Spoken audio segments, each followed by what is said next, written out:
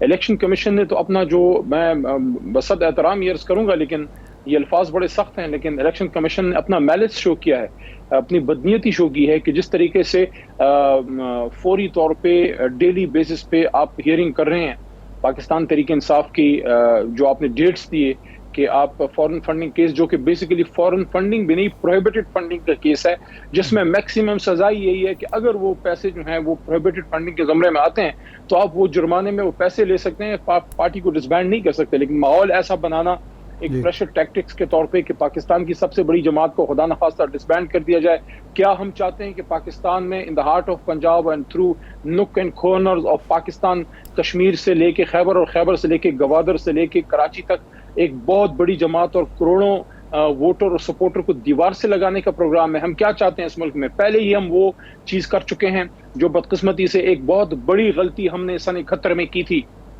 سن 71 میں ارشاد صاحب، آپ کی تو یاداشت کی بات ہے، اور میرے اور فیصل صاحب نے تو کتابوں میں پڑھا ہے کہ اگر سب سے بڑی ووٹ لینے والی جماعت کو حکومت بنانے دیا جاتا، عوامی لیگ کو، کیا پاکستان ٹوٹتا؟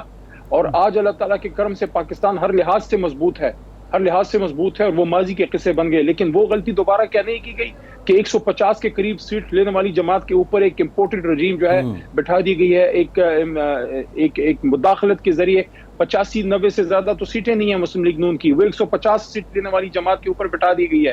کیا یہ ماضی سے سبق کب سیکھیں گے؟ لیکن خان ان صاحب، حالات میں اگر پاکستان تحریک انصاف کو ٹارگٹ کیا جا رہا ہے تو کیا احتجاج کا حق بھی ہم نہ رکھیں؟ نہیں، احتجاج کا آپ کو حق ہے، لیکن آپ کا یہ جو منطق ہے یا یہ استدلال ہے 71 والا، دیکھیں آپ نے تو حکومت بنائی، 3.5 سال تک چلائی، اگر آپ کے اتحادی آپ کو چھوڑ گئے، آپ کے ارکان اسمبلی چھوڑ گئے، تو پھر تو ظاہر ہے دوسری جماعت کو حق ہوتا ہے حکومت بنانے کا، آئین کے مطابق، قانون کے مطابق۔ دیکھیں ارشاد صاحب، نہ ہم بچے ہیں اور نہ آپ جو ہیں اس دشت کی سیاحی میں، آپ کو کوئی 2 دن ہوئے ہیں، آپ سب کی، ہم سب کی اس میں عمر گزر گئی ہے۔ یہ کیسے سارے جو ہے ساری چیزیں اچانک فٹ ہو گئی ہیں کہ جیسے ہی وہ وہاں سے وہ مراسلہ آتا ہے اور اس کے اگلے دن جناب یہاں عدم اعتماد آتی ہے اور سارے پنچھی جو ہیں وہ اڑ جاتے ہیں اور سب کی ضمیر جاگ جاتی ہے۔ کیسے ہو گئی علی محمد خان صاحب؟ دیکھیں کیسے، دیکھیں یہ زومانی باتیں، ود ڈیو ریسپیکٹ، کیسے ہو گئی؟ آپ اس بات کو ثابت کریں نا۔ این ایس سی نے تو ریفارم کیا، آپ مجھے بتائیں، ایک غیر ملک نے اس ضمیر کو جگوانے کے لیے کہ آپ کی کارکردگی کافی نہیں تھی 3 سال کی؟ مجھے دیکھیں، کارکردگی کی بنیاد پہ تو نہیں ہوا نا، آپ تمام انڈیکیٹرز جتنے ہیں وہ تو اب بہتری کی طرف جا رہے تھے۔ اس وقت جب میں آپ سے بات کر رہا ہوں، مارچ کے مہینے میں پاکستان کی تاریخ کی سب سے زیادہ ایکسپورٹ آپ کی $3 ارب کی جو ہے وہ ہوئی ہے۔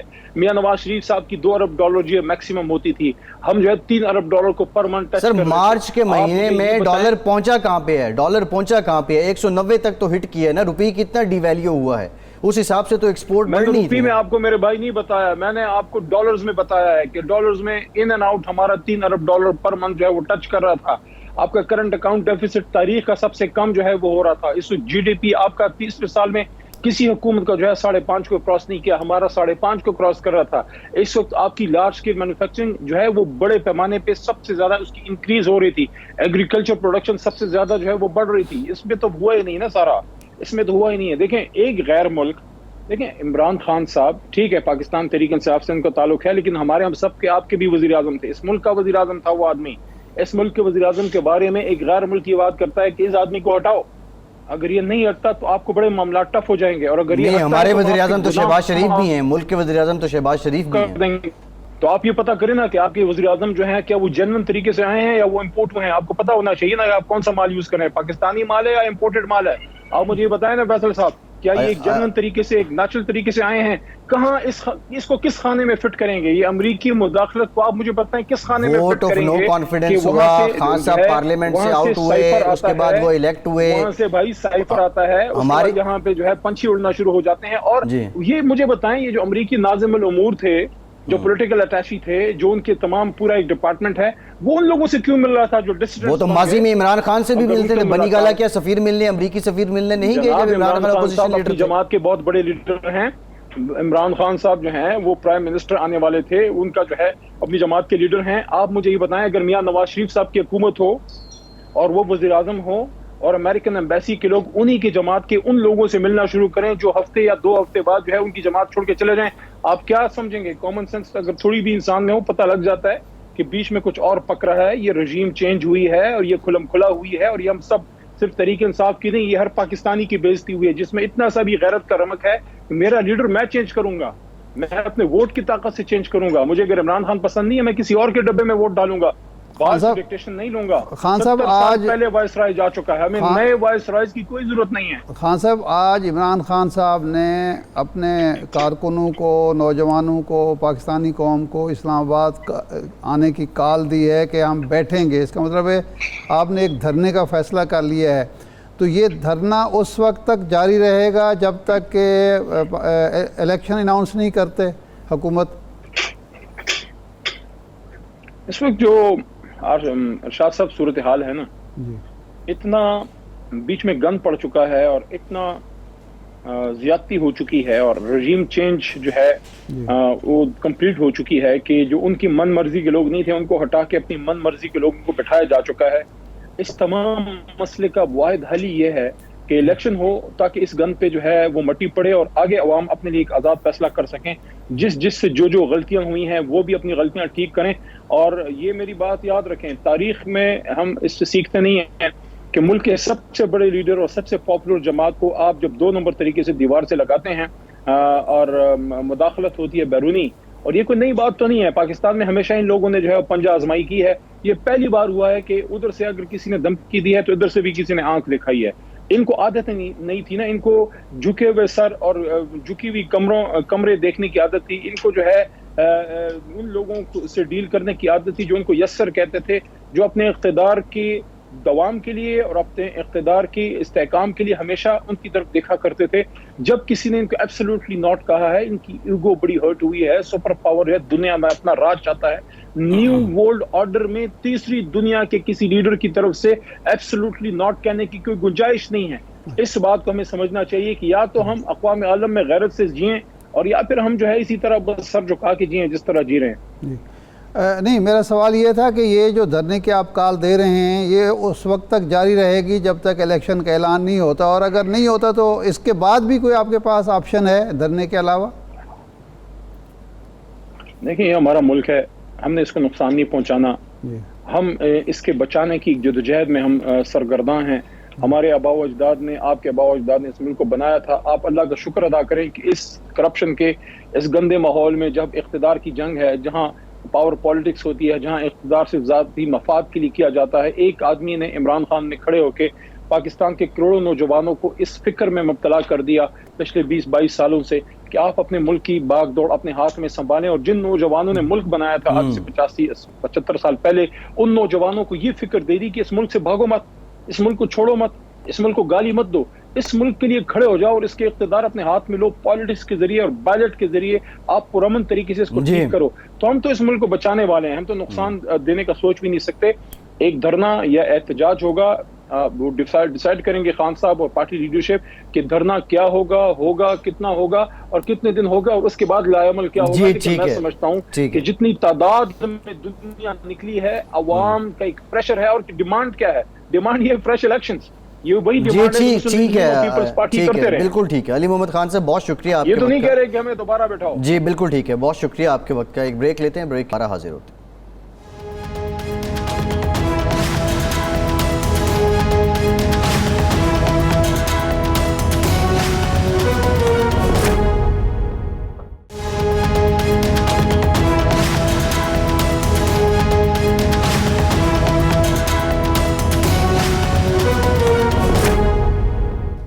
بریک کے بعد ایک بار پھر سے آپ کو خوش آمدید کہیں گے ارشاد صاحب. خبر یہ ہے کہ نواز شریف صاحب کا جو پاسپورٹ ہے اس کا اجرا ہو گیا ہے اور اس کی تجدید 10 سال کے لیے ہو گئی ہے. جی مطلب ہم یہ کہہ سکتے ہیں کہ ہی از فری ٹو فلائی. بالکل. یہ وہ آپ نے سنا ہے نا مشہور کہ حافظ جی سے نابینا حافظ تھے، ان سے پوچھا کہ حافظ جی حلوہ کھاؤ گے؟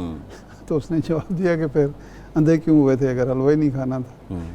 اگر شہباز شریف صاحب کی حکومت آئے اور نواز شریف صاحب کو پاسپورٹ ہی نہ ملے، اب یہ معلوم کرنا پڑے گا کہ ڈپلومیٹک پاسپورٹ ملا ہے نہیں، ان کا اپنا جو پرسنل پاسپورٹ ہے، پرسنل پاسپورٹ ڈپلومیٹک ملنا چاہیے. مطلب کیا فائدہ ہے؟ ڈپلومیٹک نہیں ہے لیکن ملنا چاہیے. ہاں، ایکس وزیر اعظم ہیں، وزیر اعظم ہیں، وہ سزا وغیرہ یہ وہ تو وہ کہتے ہیں کہ یہ تو مجھ سے انتقام لیا گیا ہے. کس نے لیا، کیوں لیا، یہ ایک سوال الگ ہے. ویسے وہ وہی کہتے ہیں جو آج کل عمران خان صاحب کہہ رہے ہیں. یہ اس میں تو کوئی فرق نہیں ہے. اس وقت بھی یہ بھی کہتے تھے پاناما سازش ہے. عمران خان صاحب کہتے ہیں میرے خلاف تحریک عدم اعتماد سازش ہے. لیکن اب یہ دیکھیں نا کہ خنجر پہ کوئی داغ، دامن پہ کوئی چھین نہ، خنجر پہ کوئی داغ، تم قتل کرو ہو کہ کرامات کرو ہو، دونوں کہتے ہیں لیکن یہ نہیں بتاتے کہ کون ہے، کیسے ہو گیا سارا کچھ. بالکل ایسے ہے، بالکل چلو ایسے. بہرحال وہ مل گیا، اچھی بات. اب یہ ہے دیکھنا یہ ہے کہ میاں صاحب اب وطن تشریف لاتے ہیں یا نہیں. لیکن ایک اطلاع یہ بھی آئی تھی کہ نواز شریف صاحب جو ہیں وہ خود بھی عمرے کی سعادت حاصل کرنے جانا چاہتے ہیں. اب یہ دورہ سعودی عرب، کیونکہ آج ایک یہ بھی اطلاع آئی کہ نواز شریف صاحب نے جو لاجسٹکس ہیں، شہباز شریف صاحب نے اس کے انتظامات اور اہتمام کی جو ہے وہ ہدایات دے دی ہیں. اب اچھا، وہ میں بتا یہ رہا تھا کہ یہ سعودی عرب کا دورہ اگر کامیاب رہتا ہے ان معنوں میں، وہ تو ویسے ہر دورہ حکمرانوں کا ہوتا ہے بڑا کامیاب ہوتا ہے. بلکہ ایک پرانی سی بات ہے، ایک ستم ظریف تھے نیوز ایڈیٹر، ایک حکمران وہ دورے پر جا رہے تھے کسی ملک کے، تو انہوں نے سرخی لگائی اخبار میں کہ فلاں حکمران جو بھی تھا، وزیر اعظم یا صدر، فلاں ملک کے کامیاب دورے پر روانہ ہو گئے. تو پوچھا اس نے ایڈیٹر نے کہ یہ کیا کیا؟ اس نے کہا جی کبھی کسی حکمران کا دورہ ناکام ہوا ہے؟ تو میں نے کہا کہ بجائے ایک بعد میں جو ہم نے لکھنا ہے کہ کامیاب دورے سے واپس آ گیا، میں نے پہلے ہی کر دیا کہ کامیاب دورے پر روانہ ہو گئے. تو کامیاب دورہ تو ہمیشہ کامیاب ہوتا ہے. لیکن یہ دیکھیں، سعودی عرب سے ہمیں کوئی مؤخر ادائیگی پر تیل ملتا ہے، کوئی گرانٹ مل جائے تو بہت اچھی بات ہے. تو کہتے ہیں کہ میں 30% کم قیمت پر روس سے تیل لینے گیا تھا، گندم بھی اور گندم بھی. اگر سعودی عرب سے ہمیں مؤخر ادائیگی پر یا کچھ کم قیمت پر مل جاتا ہے چین سے کچھ، تو اس کے نتیجے میں یہ ہوگا کہ کچھ ریلیف ملے گا. کیونکہ یہ تو موجودہ حکمران جب اپوزیشن میں تھے وہ یہ بات نہیں مانتے تھے کہ یہ مہنگائی کوئی عالمی فنامنا ہے، انٹرنیشنل فنامنا ہے. وہ کہتے نہیں یہ سارا نااہلی کا اور ناقص جو کارکردگی ہے، گورننس، منصوبہ بندی ہے، اس کا نتیجہ ہے. لیکن یہ حقیقت ہے کہ برطانیہ جیسے ملک میں پیٹرول جو 1 پاؤنڈ کا تھا وہ اب 2 پاؤنڈ پہ چلا گیا ہے. کینیڈا نے خسارے کا بجٹ پیش کیا، کینیڈا نے خسارے کا، امریکہ کی یہی صورت ہے. تو یہ اثرات ہم پہ ہوں گے، لیکن عوام اس بات کو نہیں جانتے، یہ منطق وہ نہیں سنتے. وہ تو کہتے ہیں کہ جی ہمیں نیٹ ریلیف کیا مل رہا ہے، مسئلہ روٹی ہے. روٹی. اب دیکھنا یہ ہے کہ ہم یہ پیٹرول کی قیمتیں کم از کم جون تک فریز رکھ سکتے ہیں. عمران خان صاحب نے 2 مہینے نکال دیے، اب 2 مہینے ان کے لیے بھاری نظر آ رہے ہیں. اور دوسرا یہ ہے کہ گورننس کا کس طرح کا نمونہ پیش کرتے ہیں. جی دیکھیں، عمران خان کے چلے جانے کے بعد اب 15 دن سے زیادہ ہو گئے ہیں، ابھی تک کوئی بڑا سکینڈل سامنے نہیں آیا کرپشن کا، جو توقع تھی کہ یہ فوری طور پر کرنے کی. سوشل میڈیا پہ بہت سی باتیں گھوم رہی ہیں لیکن وہ ڈائریکٹلی عمران خان کے ذات سے نہیں ہیں. سوشل میڈیا کی باتوں پر میں تو کبھی بلیو نہیں کرتا. ایک خط آ جاتا ہے اور چند منٹ کے بعد، 1 گھنٹے کے بعد اس کی تردید ہو جاتی ہے. اب تو ساری کیمپین ہی سوشل میڈیا پہ کر رہے ہیں. وہ کر رہے ہیں. دیکھیں، یہ ایک اپنی بات پہنچانے کا بہترین پلیٹ فارم ہے اور اس نے ریگولر میڈیا کو متاثر کیا ہے. لیکن وہاں چونکہ چیک اینڈ بیلنس نہیں ہے، وہاں کوئی کریڈیبلٹی کہیں ہے، کریڈیبلٹی اس کی نہیں ہے، اس کی خبر پر آپ 100% یقین نہیں کر سکتے۔ اچھا، اب اس حالت میں، اس صورت میں موجودہ حکومت کے لیے جتنے دن گزر گئے ہیں یہ اتنے کافی تھے یہ کہنے کے لیے کہ جو انہوں نے خزانہ بری حالت میں چھوڑا۔ اب جواب دہی کا اگلے ہفتے سے عید کے بعد لوگ ان سے پوچھنا شروع ہو بجٹ جائیں گے۔ میکنگ بہت بڑا مرحلہ ہے، بجٹ بنانا۔ خان صاحب کو بھی جلدی ہے کہ میں جلدی سے جلدی الیکشن کرا دوں، لیکن اگر انہوں نے جس طرح صبر نہیں کیا وہ بھی صبر نہیں کرتے۔ اگر 1.5 سال یہ خان صاحب کو دیتے تو میرا خیال ہے یہ بینیفیشری ہوتے اگلے الیکشن کے، اور خان صاحب بھی اگر ان کو 1.5 سال دے دیں تو پھر اگلے الیکشن اور اپنا گھر اگر سیدھا اپنا گھر سیدھا اپنی کریں۔ تنظیم کو بحال کرنے لیکن کو وہ بھی تنظیم جلدی نامی شے لے میں ہیں وہ بھی کہتے ہیں کہ بس وہ جو خان صاحب کو یہ بھی بڑا امپورٹنٹ پوائنٹ آپ نے اٹھایا ارشاد صاحب، خان صاحب کو جلدی تو ہے الیکشن کروانے کی، لیکن being a neutral analyst Khan صاحب کی جماعت کو جب ہم دیکھتے ہیں تو اس کی تو حالت یہ ہے کہ ایک ایک حلقے میں 4 امیدوار ہیں، اور اس میں سے یہ کہ ایک کو ٹکٹ ملے گا، 2 کنفرم اس کے خلاف نہیں، لڑیں گے۔ آپ دیکھیں نا، وہ یہ کہتے ہیں ان کا تو گھر ہی سیدھا نہیں ہے عمران خان کا۔ 2018 میں میں بلیک میل ہوا الیکٹیبل سے، اتحادیوں سے، یہ ہے وہ ہے۔ سوال یہ 13 میں جو آپ نے الیکشن ٹکٹ دیے تھے وہ تو خود دیے تھے، اور اس کا کیا نتیجہ نکلا تھا؟